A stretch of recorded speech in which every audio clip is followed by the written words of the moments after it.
AI এর কথা বলা হচ্ছে, টাকা কমই যাচ্ছে, এই যে এআই এর কথা বলা হচ্ছে, আমার কথা হোক, শেষ হোক।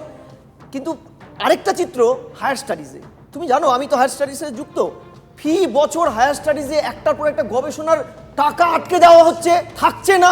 আমরা কি নিয়ে গবেষণা করব? যেখানে এআই নিয়ে ডেভেলপমেন্টের কথা বলা হচ্ছে, কোন সেক্টরটাকে বলা হচ্ছে?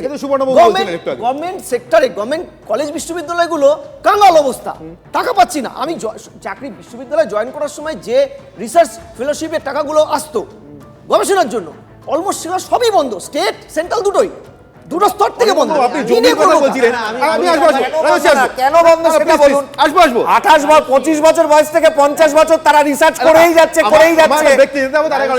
তাদের টাকার কোনো চেক আউট নেই। আর আরেকটু সময় পাওয়া যাবে। অনির্বাণ বাবু, আপনি জমির কথা বলছিলেন, মানে জমিন, ঝন্টু বাবু তো বলছেন মানব জমিন উপেক্ষিত এই বাজেটে। বলছি দেখুন, মানে বছরের পর বছর। না, আমি বলছি জন্টুদাকে যে একটু বাস্তবটাকে দেখতে হবে। গবেষণা ইম্পর্টেন্ট আছে, পশ্চিমবঙ্গ বা বাঙালি মেধার একটা উচ্চ শিখরে ইয়ে করে, মেধার যাতে আরও ইয়ে হয়, বিকাশ হয়, সেটা আমরা দেখব। কিন্তু যেখানে দেখছি সাধারণভাবে সকাল থেকে রাত্রি অবধি লোক, বাচ্চা ছেলেরা বাইক চালিয়ে শুধু ডেলিভারি করে যাচ্ছে লোকের বাড়িতে বিভিন্ন পণ্যদ্রব্য, এই গিগ ওয়ার্কার্স, গিগ ইকোনমি, তাদের জন্য একটুখানি ভাবুন না, তাদের উন্নতি সাধন কি করে হয়? গবেষণা করবেন, গবেষণা 10 বছর 15 বছর ধরে গবেষণা করবেন, তার জন্য সরকার কেন টাকা দিচ্ছে না সেটা যেরকম ঠিক আছে, কিন্তু বাস্তব হচ্ছে আমার আপনার বাড়ির ছেলে যদি একটা স্বল্প মেধা মধ্য মেধার লোক, সে যদি চাকরি না পেয়ে সারাদিন সকাল থেকে রাত অবধি 10 মিনিটের মধ্যে বা 15 মিনিটের মধ্যে ওই গতিবেগে তাকে বাইক চালিয়ে লোকের বাড়িতে জিনিসপত্র ডেলিভারি করতে হয়,